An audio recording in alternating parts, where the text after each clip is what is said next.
Bu halda Azərbaycan soydaşlarını qorumaq üçün nüfuzlu Washington Post qəzetində İranın və Güney Azərbaycanın gələcəyi haqqında maraqlı məqalə dərc olunub. Məqalənin müəllifi Hudson İnstitutunun Yaxın Şərq üzrə Sülh və Təhlükəsizlik Mərkəzinin direktoru Michael Dorandır.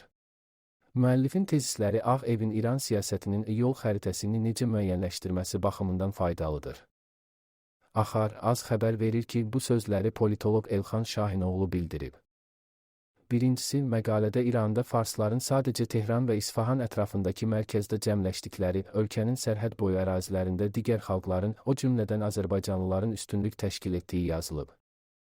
İkincisi, məqalə müəllifi İranda yaşayan Azərbaycanlıların Türk-Azərbaycan kimliyinə daha çox maraq göstərdiyini, Azərbaycanın Avropa ilə inteqrasiyaya can atdığını, NATO standartlı ordusu olduğunu bildirib.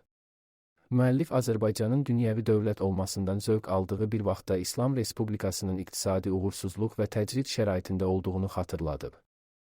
Üçüncüsü, müəllif İranda şiddətli daxili münaqişə baş verərsə, böyük ehtimalla Azərbaycanın və Türkiyənin İrandakı soydaşlarını qorumaq üçün müdaxilə etmək məcburiyyətində qala biləcəyini yazıb.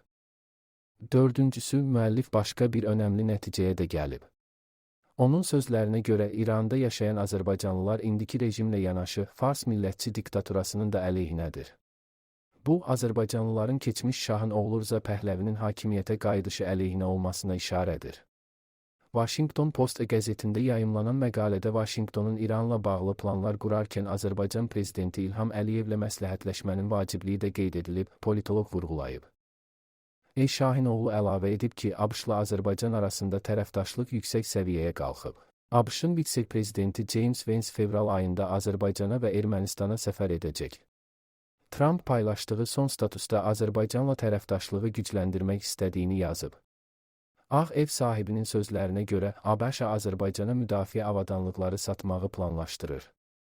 ABŞ-la tərəfdaşlığı gücləndirmək Azərbaycanın zəruri seçimidir. Rusiya və İrandakı şovinist dairələr bizə başqa seçim qoymadılar. İran mühafizəkarları Zəngəzur dəhlizinin əleyhinə söylədikləri dönəmdə Washington Zəngəzur dəhlizi olacaq dedi və ötən ilin avqustun 8-də Ağ Evdə müvafiq saziş imzalandı. Belə olan halda ABŞ-la əməkdaşlığa üstünlük verməmiz əsaslıdır. Qonşularla təhdid dili ilə danışmaqda davam edən İran isə dəyişikliklərə məhkumdur. Bunu bircə qonşu ölkədəki mühafizəkarlar anlamaq istəmirlər, anlayanlar müxtəlif ssenarilərə hazırlaşırlar. İPT-də nəşr olunan məqalə də bundan xəbər verir. Trumpın Bakı ilə bağlı bu addımı İrəvanda diqqət çəkdi. ABŞ prezidenti Donald Trumpın vitse-prezident James Vance'in fevral ayında Azərbaycana və Ermənistana səfər edəcəyini açıqlaması maraqla qarşılanıb. Axar Az Global Info Azza istəyəndən xəbər verir ki, erməni politoloq Suren Sərkisyanın mövzu ilə bağlı fikirləri Ermənistan ictimaiyyətində xüsusi diqqət çəkib. Politoloq qeyd edib ki, Trumpın Azərbaycan prezidenti İlham Əliyevlə görüşündən əvvəl Vance'in Bakıya səfəri mövzusu gündəmdə deyildi. Sadəcə Ermənistana səfəri gözlənilirdi. Lakin görüşdən sonra nə baş verdisə, hər iki ölkəyə səfər gündəmə salındı. ABŞ-ın vitse-prezidentinin Bakını ziyarətini xüsusilə izləmək lazımdır.